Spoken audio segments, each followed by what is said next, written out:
Well, hey, man, it's Jamie. That's me here. Welcome back to my channel. Let's go ahead and get into Real Housewives of Potomac.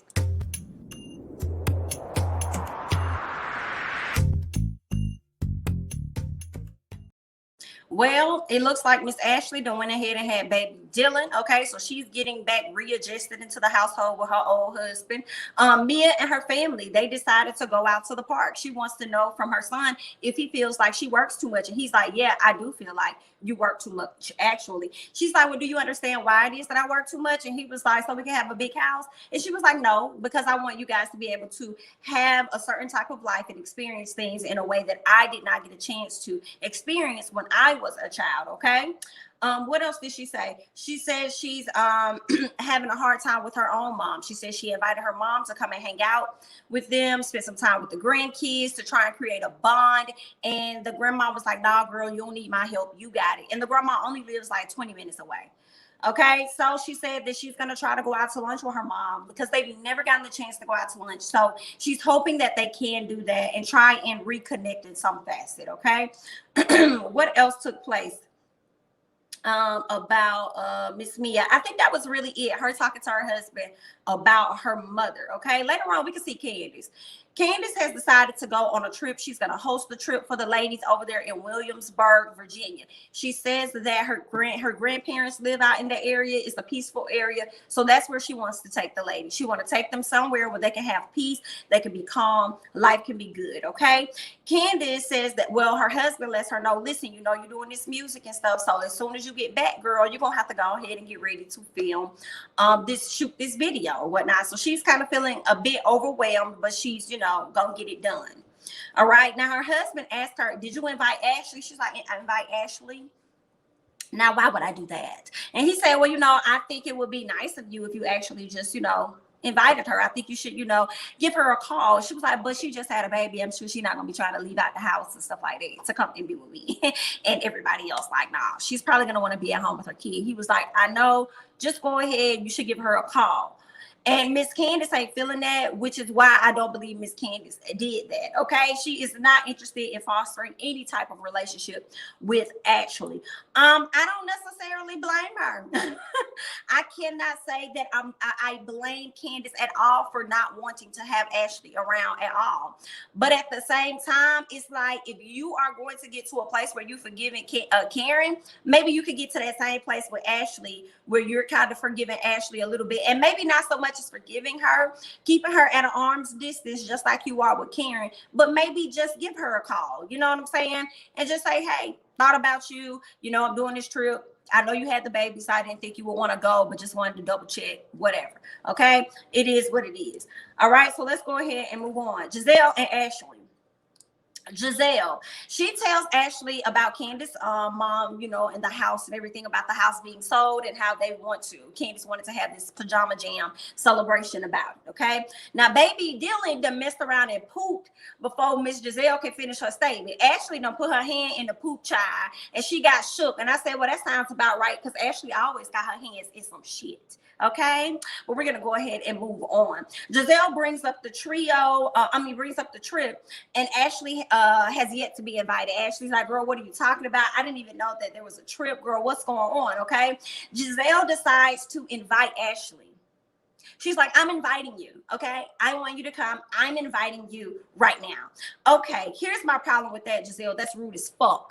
Okay, now you just talked about how Mia was going off in the text messages and stuff about how she came at you, and I felt like you going behind Candiace's back to invite Ashley was rude as fuck. You don't know when or how Ashley was going to go about how Candiace was going to go about asking Ashley. So for you to extend the invite for a trip that you're not hosting is rude as fuck, in my opinion. What else did I want to say?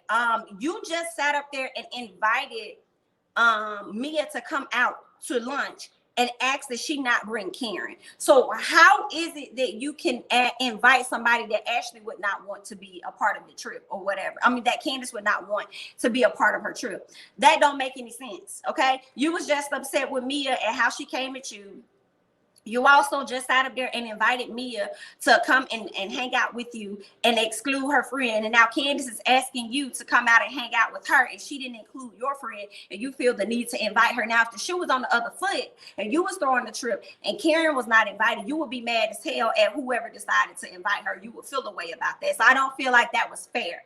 I didn't like that at all, and I feel like you were wrong as fuck for that. Gizelle tells her about Mia apologizing to her about her antics and that they are going to go ahead and get lunch. She and Robyn are going to go get lunch with Mia. Gizelle wants to know Mia's backstory. Gizelle brings up Wendy and her attire. She talks about how she barely had anything on at the pajama party. At the end of the day, Miss Wendy had on her pajama attire. What did you have on? A fucking robe, okay? That's not really pajama party. Attire. That's really, I'm about to go to the bed. But I mean, what you had up under that robe, girl. So I didn't really feel like you should have came for Wendy for that. But I do understand you speaking on who Wendy was when you guys have met her, and she has done a complete turnaround. Okay, completely opposite person now versus who she was originally. So I definitely I understand where you're coming from with that. It is a bit weird. Gizelle tried to relate the fact that she's heard rumors about Eddie and a side chick, and she thinks that may have an impact as to why Miss Girl has decided to get her breasts done and her butt done and all this other stuff. I don't think that it has anything to do with a side chick or anything. It might, as we see the story develop. I don't know. I don't think Wendy getting work done on her body has anything to do with those people. But I do think that Wendy getting her body done is trying to keep up with some type of Joneses or something. I think as she entered this reality world and she got to see how the girls get down and what the ladies look like and all this and that, I think she probably felt the need to rise to the occasion in some facet. You know, and maybe these were thoughts that has always been in Wendy's head to get her butt and her breast done. But now that she's hit reality world and seeing, like I said, how everybody else operates in the reality world, it makes her more inclined to get that type of work done. I don't think it has anything to really do with another, like a woman that her man is messing around with, though. So that's that. What else happened? Ashley. This was key for me. Ashley tells Gizelle that if you had a conversation with Wendy, I feel like you would be a person that could tell Wendy some things about herself and it not be any blowback. Like Wendy will take the information differently if she heard it from you. With that being said, Ashley is going to piss me off in the next week's episode, because I feel like with Ashley, baby girl, if you feel that way, then why not allow Gizelle to tell that tea? Why not allow Gizelle to tell that tea instead of you having to sit down with Wendy and you telling her? Now, I have to watch the episode on next week to see how everything is going to play out. But it be the stuff right here where everybody's going to throw that heat off on Gizelle. And I'm not saying Gizelle doesn't deserve the heat, but also give that shit to Ashley as well. Call Ashley out for her shit. Okay, Gizelle was going to get red either way it go. But let Gizelle get that. Ashley, you also can. That's the same thing you did last year when Candiace got into it with old girl. Okay, they went and played some flashbacks and showed that you had a hand in a certain type of conversation. And then over time, it developed into this, a bigger issue. So I just feel like that's the shit I be talking about, that Ashley does a lot of underhanded stuff, but people overlook that and feel like, oh, she's unproblematic. Oh, most of the time, Ashley is open about her life. Oh, Ashley has these children, whoop-de-whoop-de-whoop. And I don't be liking that. It's like, give everybody their fair share. Okay, call Ashley out for her whole shit, and then call Gizelle out for her whole shit as well. So that's that on that. Let me go ahead and move on. Wendy trying to record a video for her students, and of course her family is being loud. Miss Cameron is trying to get to her mama, honey. She's trying to see her mother. But my thing is this: why, in that big ass house that y'all have, and you see that your wife is in here trying to record for her class, why are the children not with their dad downstairs or upstairs? Why did y'all have to be on the same level as this woman when she's recording, messing up her set? That was a kind of annoying to me. But it obviously Wendy was able to get done what she needed to get done. I was just confused by that. Like, take your head downstairs or upstairs so this lady can record. Okay, she only need about a good hour. Damn. All right. So anyway, what else happened? So she comes out, you know, her husband wants to know how everything was going. She asked the kids to go downstairs. I'm like, girl, why you ask them to go downstairs earlier? But anyway, she speaks on being forced to fit into a box. Okay. People, example, you know, like Gizelle said, we saw you being one way last year. Now you're presenting us with a whole nother, you know, person, a whole different view of you that we didn't even know really existed, because that's not how you came off. She says that it's affecting how she go about doing things as far as the candle business is concerned, because people are more so used to seeing her be a professor versus and a doctor versus her turning around and being a candle maker or whatever. But I just kind of feel like it at the same time, like, Wendy, fuck what they talking about. To be honest, like, if that's something you're trying to do, they don't have to believe in it. They don't have to see it. You just got to make it happen, and then they'll become a believer, like, at the end of the day. Try not to let that stifle you if that's something that you truly wholeheartedly want to do. That's going to be the only issue. Making sure that it's something you really want to do, and it's not just some shit you just trying to do just to be doing. Okay, so that's that. Her husband thinks she is spreading herself thin in so many words. Okay, he asked her if she's happy. She throws the question right back at him. He's like, no, I'm not happy. I'm not fulfilled. You know, it still thinks he's trying to get accomplished. Okay, what else happens? He says that no, he speaks on her trying to carry everything, right? So if he wants to be successful, he's like, in order for me to pick up these two things, I may have to drop one. But what Wendy likes to do is she likes to keep all the 5 things she's working on and then pick up the other 2, thinking that she's going to be able to manage it all, and she can't. Okay, so they're talking and stuff, and he's realizing that she hasn't even done all of the research. For her to be the doctor that she is, she hasn't even done the research and understanding a business properly to even get one up off the ground. So that don't even look good right there. Then tells him that she's going to use his money to finance what she's trying to do. He was like, oh, see, you got to figure your budget out, because my account been closed to you, so I don't know what to tell you. Okay, so she got some things that she really needs to work on. Okay, and that's that. So when it gets to Gizelle and Mia and Robyn, okay, Miss Mia comes, she apologizes to the ladies because she doesn't really want to be looked at in a bad light. Okay, they want to have a clean slate with her. Mia gives them the backstory on her. She talks about how she was in foster home and how she got there. She was living with her dad at one point. Her dad was very abusive to his stepwife. He ended, when she tried to break up the fight that they were having, he ended up throwing her into the TV. She got a lot of cuts and bruises on her arms. She went to school the next day. Someone saw it, and that was the last day she went home. She ain't go home no more after that, because she was in, you know, protective services. I mean, you know, child custody or whatever. Like, so that's where she was. She had to deal with that. One tries to, you know, not one, but Robyn tries to sympathize with Mia and, you know, asking her questions and letting her know that Juan's parents had AIDS and they died from AIDS and everything. And that's when we learned that Mia's father also died from AIDS and heroin. So that was an issue. What else happened? She speaks on her mom and how they're working on their relationship and everything. And Gizelle tells Mia that they love this type of Mia. They love the fact that she's a vulnerable woman, but it's the Mia that likes to throw the term a boss and likes to throw her weight around in people's face that they don't really like. They don't take too kind to. All right.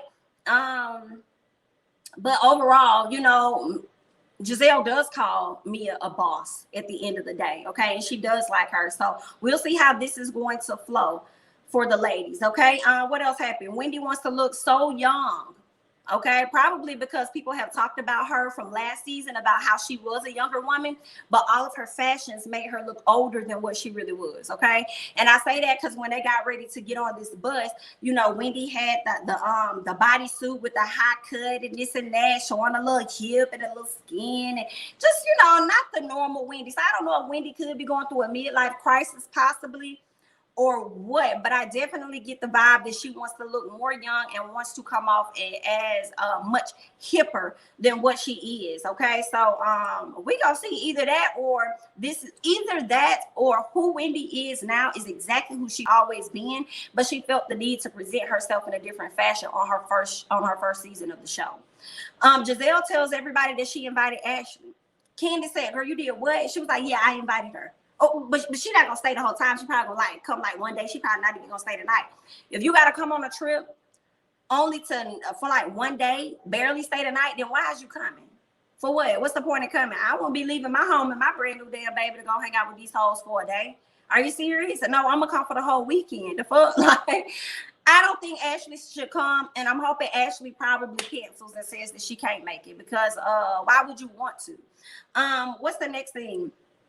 All right, Candiace felt the same way. Candiace kind of felt the way, like she felt the way about Ashley coming, and I'm like, well, Candiace, you know, I like you, girl, but don't feel a way about Ashley coming. You need to feel a way about the woman that invited her. Okay, so put that energy off on Gizelle, because Gizelle should have never invited her, because had it been Gizelle's event, she would not have appreciated you inviting Karen when she said she didn't want Karen to be there. Okay, so that's that. All right, Candiace wants Robyn to have another baby, and I'm like, Candiace, scoot back just a little bit, scoot back just a little bit up out that lady womb. Okay, and we want you to have a child your damn self. Okay, but we also have to scoot back a little bit up out your womb, girl. Scoot up out that girl womb like that. Talking about what you want her to have, girl. Are we gonna see you have a child? Scoot out that lady womb, okay? What else happened? The ladies dance on the pole, okay? The only people that were serving on the pole was Karen. I feel like Karen probably may know about that life from a while back, okay? Miss Mia, when it came out, Miss Mia served all the girls, okay? Miss Wendy could barely swing on the pole. Let me tell you, Mia didn't care what was blocking her way. She was able to get them legs up, swing it around, okay, and lean over and pop that thing. I said, yeah, Miss Mia been here before. Miss Mia been here before. So they talk about the main house and the cottages, how they gonna split this up. You got Candiace, Robyn, Gizelle, and Mia all in one house, and she put the others into a cottage, honey. Hilarious, okay?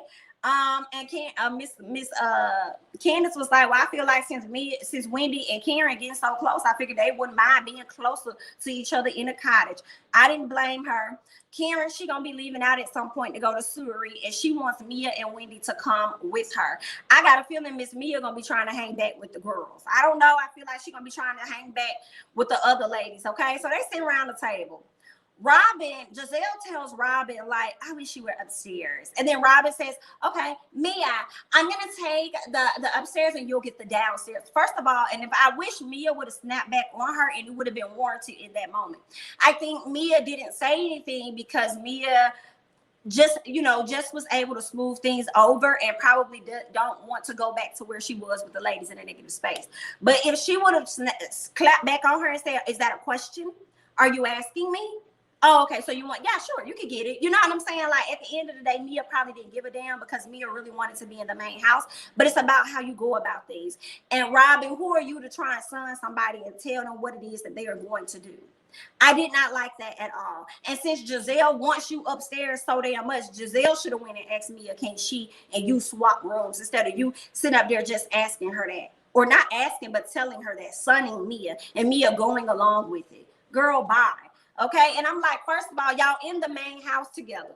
Y'all already there together. So can y'all be separated at all? The least y'all can do is be separated. And that may be what y'all want. Y'all gonna be talking shit about everybody else anyway, so maybe y'all need to be on 2 different floors versus her being upstairs. And that, you know what I'm saying? So I'm just like, I didn't like that. But moving forward, Gizelle asked if anyone would like to apologize to anyone. Karen says, are you talking to me? And that's what I wish Mia would have said to Robyn. Are you talking to me? Are you asking me? Okay? Are you asking me? Karen said, are you talking to me? Karen is waiting for Gizelle to apologize. Now, Karen has already given an apology to the entire group for the antics that happened between she and Gizelle while at Wendy's breast and body makeover party, okay? What else happened? Gizelle says that she wants an apology from Karen for her lying about her as well as her family. Karen says that Gizelle should have pulled her to the side instead of having this conversation out in the open. And I'm kind of like, I hear you, Karen, but at the same time, you didn't pull Gizelle and Mia or whoever to the side over there at Candiace's house. So you don't always do that. So why should Gizelle have to do that now? Y'all be okay with having conversations in front of everybody. So why you want her to pull you to the side now? You know, and you've been talking all that in front of everybody, so might as well continue to talk and apologize and have conversations in front of everybody. What else happened? Karen says Gizelle, her whole life is fraud and it's fake. And I'm like, well, Karen, that would be you too. Okay, your whole life is fraud and fake. Okay, I feel like y'all two in the same way is one and the same. You like to say that Gizelle likes to deflect about things, and I'm like, Karen, you do the same thing. You like to bring up erratic stories that don't even go along with this, talking about how your kids were upset about Gizelle wishing death on your husband and stuff, and talking about they were young kids when they was old as hell. Do you threw out the fact that she got a hot box and all? Like, y'all, you do the same shit that Gizelle do. Okay. What else happened? You also deflect and distract. So I feel like y'all are the same BIT. What else? I will say this too. At this point, I thought it was going to be entertaining watching Gizelle and Karen bicker and go back and forth. At this point, I'm tired. I'm tired of seeing y'all bicker and going back and forth, because I feel like neither one of you guys have a leg to stand on, in my opinion. I feel like, Gizelle, you up here mad at Karen about some shit that everybody is saying about you. Karen ain't the only person that's saying this, and Karen probably wasn't even the first person to say this about you and your damn family. Those rumors, those statements have been out there for a long time. So why are you mad that she's saying it? Then, Miss Karen, what I don't like is you being mad at Gizelle about her wishing death on your husband when she didn't even wish death, when technically I feel like Ray came for her ass first, telling her that looks gonna fade, even though he was telling her the truth. He came for her first. She needed to find somebody, give with somebody, stick with somebody, because her looks gonna fade. Gizelle came back and said, well, you're gonna be 6 feet under before these looks here fade. Okay, so basically for you to say that she's wishing death, that's not what she did. If anything, she's saying that her looks are going to last for a minute, and then by the time, you know, they fade, you're gonna be gone. So it seems like she was really wishing life on your husband that she was wishing death. But either way, I don't think she was saying, like, I want Ray to die today, I want Ray dead. That's not what she was saying. You know that's not what she said, and you have gone this many seasons not having an issue about that particular statement, and then now you want to have something to be mad at her about. That's not making any sense. I'm tired of Gizelle and Karen both having this beef. Both of y'all go sit down in a damn corner, agree to disagree, realize y'all not gonna be friends, y'all was never friends, and y'all ain't gonna never be friends moving forward, and just let it be what it's gonna be. But other than that, that's all that I got on Real Housewives of Potomac. I'm Jamie, that's me. Don't forget to like, comment, subscribe, share my videos, follow me on Instagram and Twitter, and I'll catch you guys in the next one. Bye-bye.